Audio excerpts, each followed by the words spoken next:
Hello बच्चों, let's see this question and the question says which one of the following statements regarding Henry's law is not correct।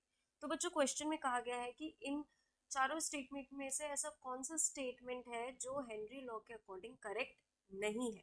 तो अगर बात करी जाए बच्चों हेनरीज लॉ की, तो हेनरीज लॉ क्या कहता है कि अगर हम बात करें किसी भी सोल्यूशन में कितनी गैस डिसॉल्व हो रही है, वो डिपेंड करती है कि उस सोल्यूशन के ऊपर कितना पार्शियल प्रेशर लगाया जा रहा है।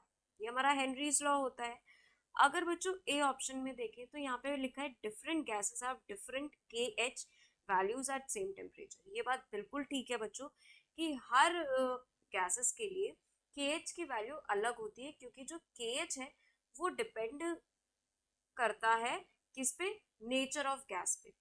और देखिए अगर हेनरीज लॉ के अकॉर्डिंग हम फॉर्मूला देखें तो ये आएगा partial pressure of the gas above the solution, जो सोल्यूशन के ऊपर लग रहा है, इज इक्वल्स टू के एच और मोल फ्रैक्शन ऑफ सॉल्यूट।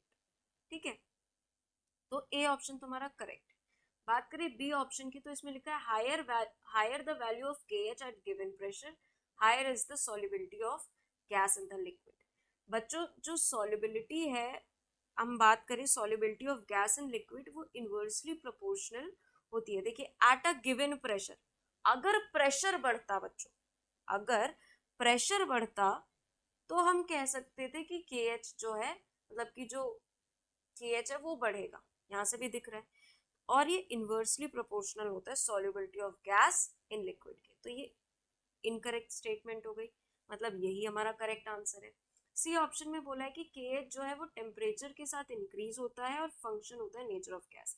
ये बात भी बिल्कुल ठीक है कि हाँ टेम्परेचर के साथ इंक्रीज हो रहा है और फंक्शन किसका होता है, नेचर ऑफ गैस का।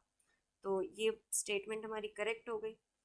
अब कह रहा है बच्चों ये फोर्थ ऑप्शन में पार्शियल प्रेशर जो है गैस का vapour phase, in vapour phase is proportional to the mole fraction of gas in the solution. हाँ बिल्कुल वही बात कह रहा है, mole fraction of gas in solution.